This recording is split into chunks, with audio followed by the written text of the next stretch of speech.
ডাঁটা ঝিঙে আলু দিয়ে মাছের ঝোল, পোনা মাছের রুই মাছের ঝোল হয়ে গেছে বন্ধুরা। যদি ভালো লাগে লাইক করবেন, শেয়ার করবেন। এই চ্যানেলে যদি নতুন হয়ে থাকেন অবশ্যই একটা সাবস্ক্রাইব করে দেবেন।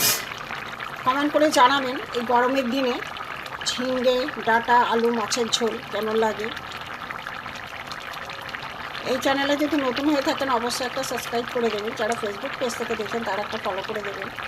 চলুন আমি কীভাবে প্রথম থেকে করেছি দেখতে থাকি। চলুন যাই। ভিডিওটা দেখার জন্য আপনাদের কাছে অনুরোধ থাকবে। হ্যালো বন্ধুরা, জিবি ভ্যারাইটি থেকে আপনাদের স্বাগত। আজ আমি একটা অন্যরকমভাবে সবজি দিয়ে মাছের ঝোল। এখানে একটা আমার রুই মাছ আছে, দেখুন মাছটা বড়ই। মাছটাকে আমি এখন কেটে নেব। বন্ধুরা, আমার রুই মাছ, জ্যান্ত রুই মাছ কাটা হয়ে গেছে। এখানে আমি ঝিঙে ডাঁটা আলু দিয়ে আমি একটা পাতলা ঝোল করব এই গরমের সময়। দেখতে থাকুন বন্ধুরা। আমি মাছগুলোকে আগে নুন হলুদ মাখিয়ে রেখে দেবো, কিছুক্ষণের জন্য নুন হলুদ মাখিয়ে রেখে দেবো। তারপরে দেখাচ্ছি। গ্যাসে কড়াই বসিয়ে সর্ষের তেল দিয়ে দিয়েছি। সর্ষের তেল গরমও হয়ে গেছে। এখানে আমার মাছ কাটা আছে। মাছগুলো আমি একটা একটা করে কড়াই দিয়ে ভেজে নেব। নুন হলুদ আগে থেকে নুন হলুদ মাখানো ছিল। জ্যান্ত পোনা মাছ ভাজা হতে থাক বন্ধুরা, দেখাচ্ছি। মাছগুলো আমি একটু উল্টে দেবো। এক পিঠটা হয়ে গেছে।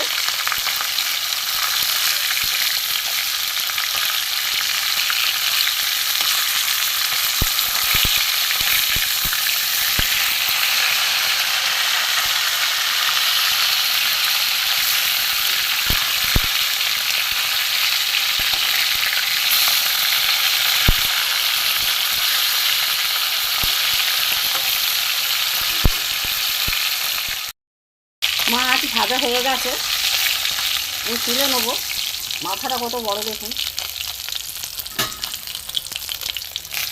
টাটকা মাছের গরমের সময় টাটকা মাছের ডাঁটা দিয়ে ঝোল খুবই ভালো লাগে। কড়াই তেল আছে, এতে আমি দিয়ে দেবো জিরে ফোড়ন। এখানে পেঁয়াজ টমেটো কাটা আছে, এগুলো দিয়ে দেবো। পেঁয়াজটা একটু ভাজা ভাজা হোক।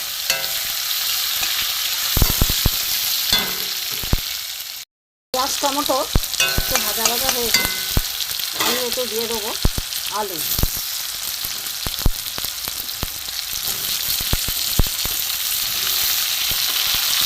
জিরে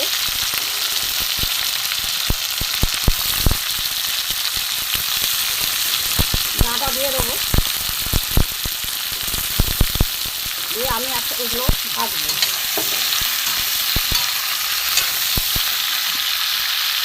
দেখতে থাকুন। আমি এক চামচ নুন দিয়ে দেবো, হলুদ দিয়ে দেবো, একটু নেড়ে দেবো।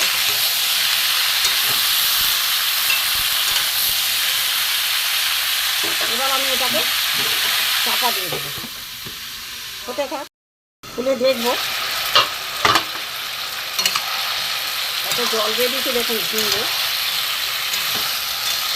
এবার আমি এতে মশলা দেবো, দেখতে থাকুন। এটা আমি দেবো জিরে গুঁড়ো, ধনে গুঁড়ো, লঙ্কার গুঁড়ো। আদা আমার গ্রেট করা আছে, আদা গ্রেট করা, এটা দিয়ে দেবো। মশলা দেখতে কষবো।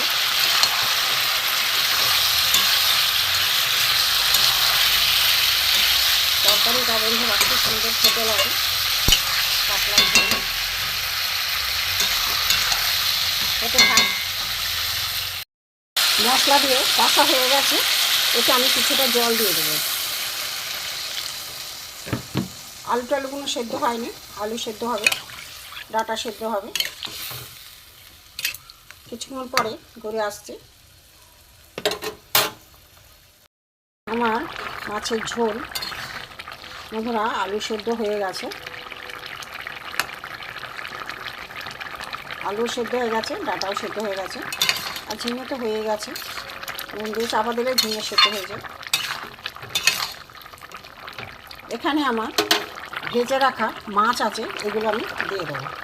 মাছের মাথাটা আগে দিলাম কেন, মাছের মাথাটা ঝোলে একটু ফুটতে হবে, না ফুটলে ঝোলের টেস্টটা আসবে না। এখানে দাগা দিয়ে দেবো, মাছ করা ভাজাগুলো দিয়ে দেবো, দিয়ে একটু ফুটলেই হয়ে যায়। সব সেদ্ধও হয়ে গেছে।